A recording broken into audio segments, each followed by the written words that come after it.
There are some memories your brain hides to protect you. Some nightmares, some voices, some doors.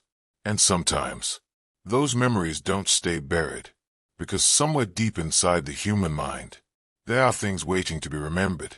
Tonight's story begins inside a quiet therapy office in Chicago, a place meant for healing, a place built on trust. But over the course of 12 days, that office became connected to 4 strangers, 4 patients, all unrelated, all from different parts of the city, and every single one of them described the exact same nightmare. At first, Dr. Adrian Keller believed it was coincidence. By the end, he was begging himself not to fall asleep, because the patients weren't just sharing dreams. They were remembering something they were never supposed to remember. And the worst part was this. Before the nightmare ended, all of them repeated the same sentence. "He's still down there." Rain hit the windows of Dr. Adrian Keller's office in slow, uneven taps. The sound blended with the soft ticking of the wall clock behind him. 11:42 p.m. Too late for appointments. Too late for coffee. Too late to still be sitting in that office. But Adrian wasn't ready to go home. His office sat on the 7th floor of an old brick building near downtown Chicago. Warm yellow lamps, dark bookshelves, soft jazz playing quietly through hidden speakers. Every detail carefully designed to make patients feel safe, controlled, predictable. That predictability mattered to Adrian, because human beings were chaos, and chaos terrified him. He leaned back in his chair and stared at the final patient notes of the night. Patient name, Maya Whitmore. Age, 26. Symptoms, insomnia, anxiety, recurring nightmares, paranoia. Adrian rubbed his eyes. Nightmares. Almost every patient lately complained about nightmares. Stress, politics, social media, economic collapse. The world was exhausting people. That was normal. But Maya's case bothered him, because during the session, she'd stopped speaking halfway through a sentence and stared directly behind Adrian's chair. Not at him. Behind him. Like someone was standing there. When Adrian asked what was wrong, Maya whispered something so quietly he almost missed it. "He followed me, hey." Adrian looked toward the office doorway. Empty. He'd reassured her. Grounding techniques. Breathing exercises. Medication discussion. Standard procedure. Still, he couldn't shake the feeling she genuinely believed someone had followed her. He closed the patient file. That should have been the end of it. But then he noticed something strange. At the bottom corner of the paper, Maya had drawn something repeatedly during the session. A shape. A black square. Over and over. Dozens of them. Each slightly different. Like tiny doors. Adrian frowned. Then his office phone rang. The sound nearly made him jump. He answered immediately. Dr. Keller speaking. Silence. Only static. Adrian waited. Then a man's voice whispered, "Don't let them remember." The line disconnected. Adrian stared at the phone. His chest tightened. Probably a prank. Drunk caller. Wrong number. Still, for reasons he couldn't explain, he locked his office door before leaving. And that night, for the first time in nearly 8 years, Dr. Adrian Keller had a nightmare. He was standing inside a hallway. Concrete walls. No windows. Flickering fluorescent lights buzzing overhead. The air smelled damp. Rotting. Somewhere far away. Metal scraped against metal. Adrian began walking. The hallway stretched endlessly forward. Doors lined both sides. Heavy steel doors. Each marked with numbers. 101. 102. 103. Every door had a tiny observation window. And behind each window, something moved. Adrian heard breathing. Whispering. Crying. Then suddenly, all the sounds stopped. Complete silence. A cold wave crawled up his spine. At the end of the hallway stood a child. Small. Barefoot. Wearing hospital clothing. The child faced away from him. Motionless. Adrian tried to speak. Nothing came out. Then the child slowly turned around. And Adrian woke up screaming. 4:13 a.m. His apartment was dark except for the glow of city lights through the curtains. His breathing was violent. Sweat covered his neck. He sat upright trying to calm himself. It was just a dream. But one detail refused to leave his mind. The child's face. Because before he woke up, he recognized the child. It was him.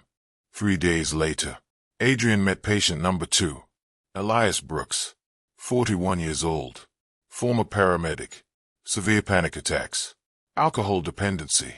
The session began normally. Elias described insomnia, anxiety, episodes of dissociation. Then Adrian asked the routine question, "Have you experienced recurring dreams recently?" Elias went silent, completely silent. His fingers tightened around the coffee cup in his hands. Finally he nodded. "Every night." Adrian grabbed his pen. "What happens in the dream?" Elias looked directly at him, and Adrian immediately felt sick, because the man's expression had changed. He looked terrified. Not nervous. Terrified. "There's a hallway." Adrian stopped writing. Elias continued. "Concrete walls. Metal doors. Fluorescent lights." The pen slipped from Adrian's fingers. His heartbeat accelerated. No. No. Coincidence. People share imagery all the time. Hospitals. Schools. Basements. Common architecture. Adrian forced himself to remain calm. "What else do you remember?" Elias whispered. "There's a child standing at the end." The room suddenly felt colder. Adrian stared at him. Elias leaned forward. "He keeps asking me where the others went." Adrian ended the session early.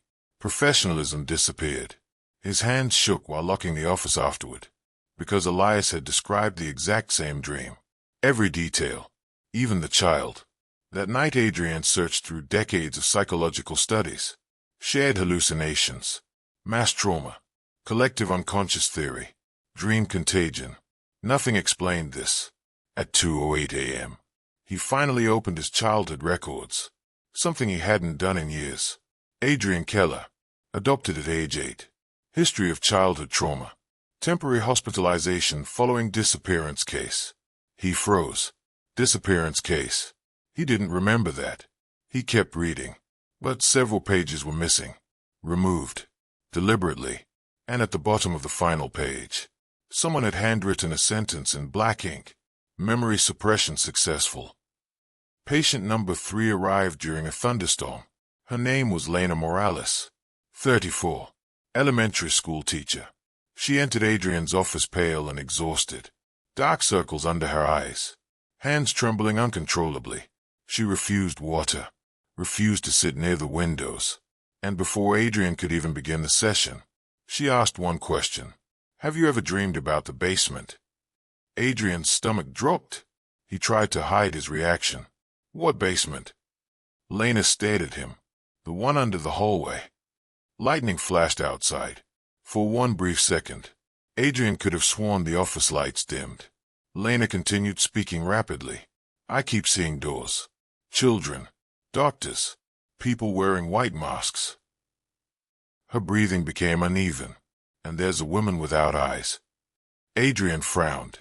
"A woman without eyes. She tells us not to scream." "Us. Not me. Us." Adrian leaned forward. "What do you mean, us?" Lena suddenly looked confused, like she didn't understand her own words. Then she whispered, "I think we were there together." The storm outside intensified. Adrian felt pressure building in his chest. Fragments. Tiny fragments of memory. Cold tiles. Bright lights. Children crying. Needles. A voice saying, "Count backward from 10. He stood abruptly. The room spun. Lena looked frightened. "Doctor." Adrian suddenly realized something horrifying. Every patient describing the dream was roughly his age. All born within 2 years of him. All from Chicago. And all suffering memory gaps during childhood. That wasn't coincidence. That was connection. The next morning Adrian skipped all appointments. Instead he drove across the city towards St. Augustine Medical Archives, a nearly abandoned records facility connected to a psychiatric hospital that shut down in 1998. Rain covered the windshield during the entire drive. The building itself looked forgotten. Gray concrete. Broken signage. Flickering security lights. Inside, old paper and mildew filled the air. An elderly archivist named Miriam assisted him. When Adrian explained he was searching for childhood psychiatric records from the early 90s, her expression changed. Why? Adrian hesitated. Professional research. Miriam didn't believe him. Still, she disappeared into the archive rooms. 20 minutes later she returned carrying a dusty box labeled Archive 17. Miriam placed it carefully on the table, then quietly said, "You shouldn't open that." Adrian looked at her. Why? Her answer came immediately. Because everyone who investigates Archive 17 starts dreaming. Adrian opened the box. Inside were dozens of photographs. Children, hospital rooms, observation chambers, and in nearly every photo, there was a black square painted somewhere in the room, on walls, doors, floors, the exact symbol Maya had drawn. Then Adrian found a photograph that made his blood freeze. A group therapy session. 6 children sitting in chairs. One of them was Adrian, older by maybe 7 years, terrified, and sitting beside him was Maya Whitmore. Patient number 1. Adrian's hands trembled violently. He flipped the photo over. Written on the back, Subject Group K. Memory Reconstruction Program. Another line beneath it. Do not allow recall. Suddenly the archive lights flickered, then shut off. Darkness swallowed the room. Adrian heard breathing nearby. Not his own. Slow, wet, close. Then somewhere in the darkness, a child whispered, "He remembers." Adrian ran. He didn't care how irrational it looked. He ran blindly through the archive hallways until he reached the lobby. The lights there still worked. Miriam stood near the front desk staring at him with pity. "You saw them, didn't you?" Adrian struggled to breathe. What was Archive 17? Miriam hesitated, then quietly answered. In the early 90s, St. Augustine partnered with a private research group. They believed trauma could unlock hidden parts of the human mind. Adrian listened silently. They experimented on children. Sleep deprivation, isolation, sensory conditioning, memory suppression. Adrian felt nauseous. Miriam continued. They claimed the children began sharing dreams, thoughts, emotions, like their minds were connected. No, Adrian shook his head. That's impossible. That's what they thought too, until the children started describing people they'd never met, places they'd never seen, and deaths before they happened. The room fell silent. Then Miriam handed Adrian a cassette tape. Label, Session 43. "Take it," she whispered. "But don't listen alone." Adrian listened alone. Of course he did. That night he locked himself inside his office. Rain hammered the windows. The cassette recorder crackled softly. Then a man's voice began speaking. Session 43. Subject Group K. Dr. Benjamin Vale presiding. Static. Children breathing. Crying. Then another voice. Small. A child. "I don't want to go back downstairs." Adrian froze. That voice was his. The tape continued. Dr. Vale spoke calmly. "You said the man is still in the basement. Can you describe him?" Silence. Then multiple children answered simultaneously. "He doesn't have a face." Adrian's skin crawled. The tape distorted briefly. Then another child spoke. "We opened the door." Dr. Vale asked, "What door?" A terrified scream erupted through the recording. Then chaos. Children crying. Staff yelling. Metal alarms blaring. And beneath all of it, something else. A sound. Low. Almost inhuman. Like breathing mixed with whispering. Then suddenly the tape ended. Adrian sat motionless. Because during the recording, he remembered something. Not a dream.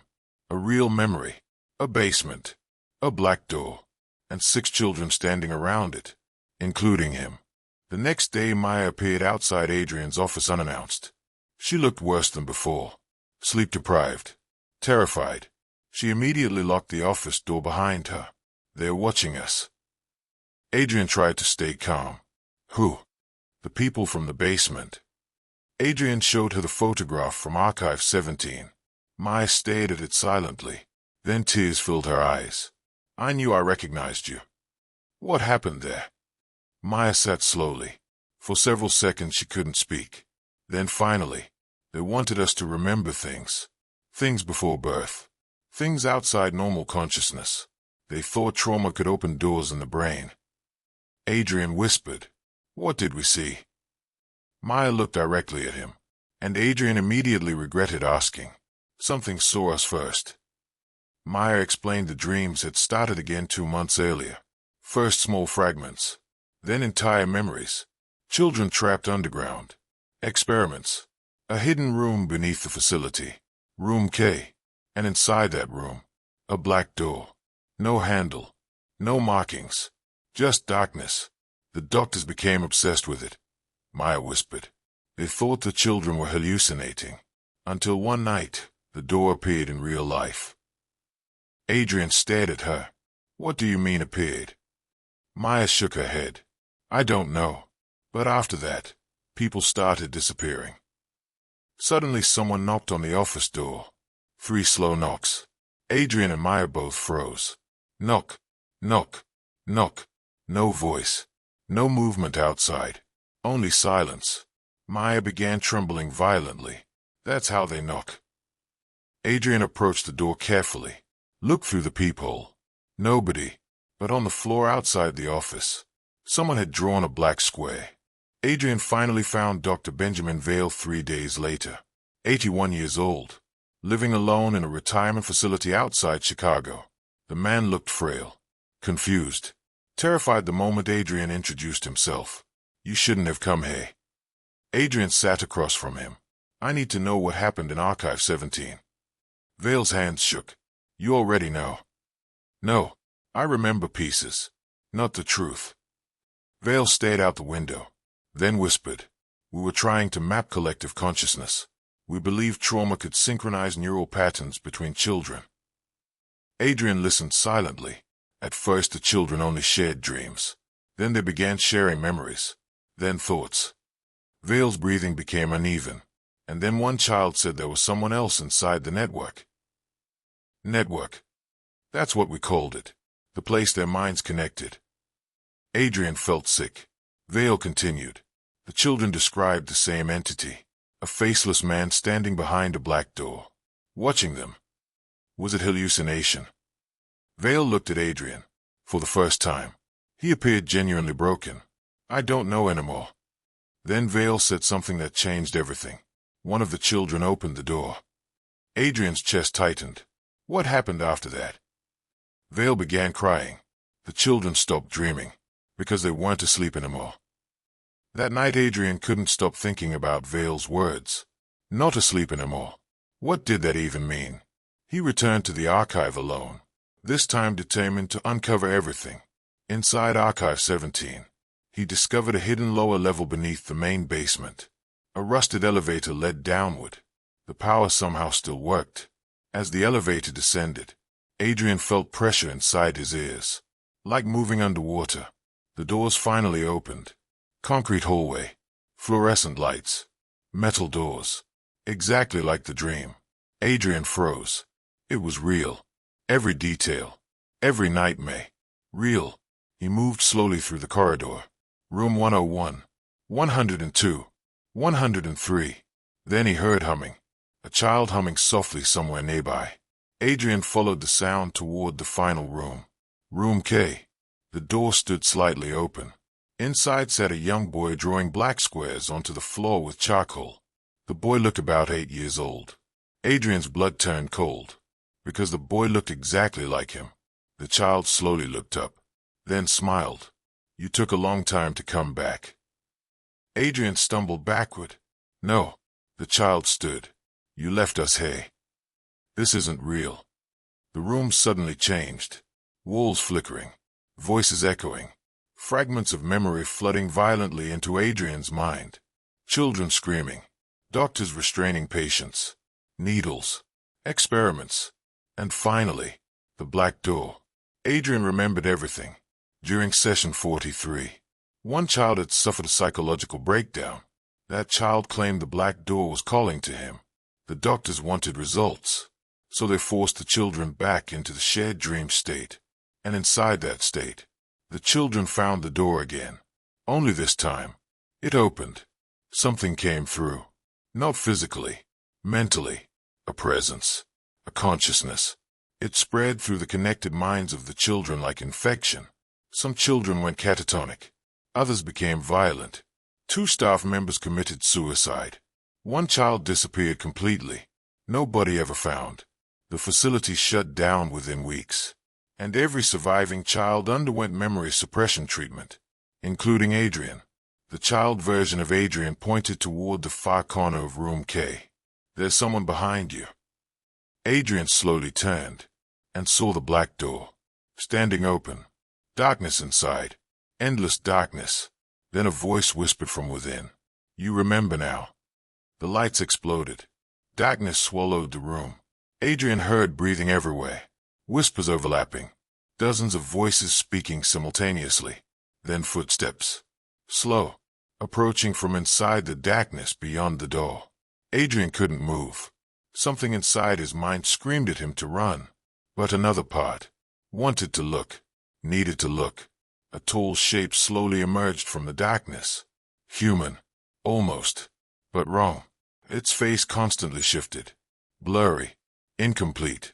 Like Adrian's brain physically could not process it. The entity tilted its head. And suddenly Adrian saw flashes. Thousands of memories. Not his own. Wars. Deaths. Hospitals. Children crying. People losing their minds. Centuries of fear. The entity wasn't haunting people. It was feeding. Using trauma. Using fear. Moving through damaged minds. And Archive 17 had accidentally opened a path directly to it. The entity stepped closer, then spoke using dozens of overlapping voices. "You brought the others back." Adrian realized something horrifying. The dreams spreading among the patients. Weren't memories returning naturally.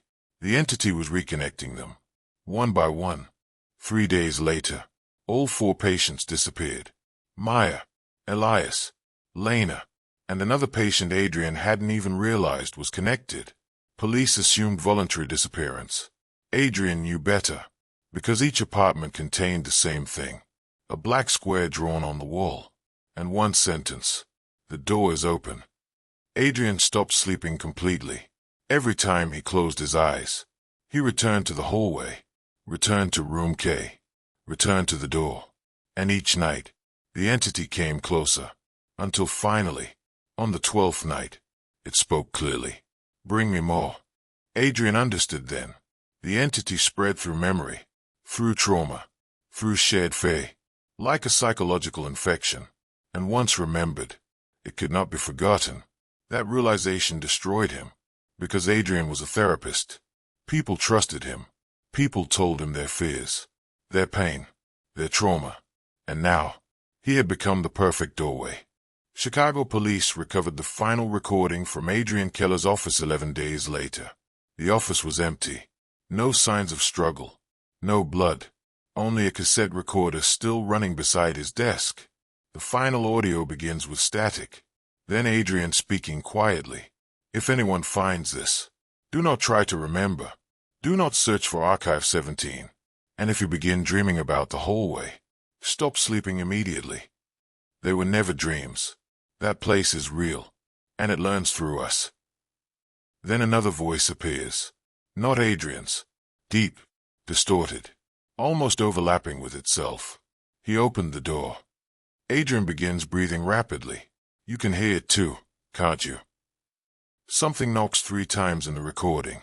Knock, knock, knock. Adrian whispers, "No, no, no." The office door slowly creaks open. Then silence. For nearly 18 seconds. And finally, Adrian speaks one last sentence. "It followed me out." The tape ends there. Dr. Adrian Keller was never seen again. Sleep experts say recurring dreams often come from unresolved trauma. Psychologists believe the human mind hides painful memories for survival. But there's another theory, a much darker one. What if certain memories aren't hidden by the brain? What if they're hidden by something else? Something waiting for the right moment to be remembered. And tonight, before you fall asleep, ask yourself one question. If multiple strangers can dream about the same place, what's waiting there for all of them? Blackwood Files. Good night.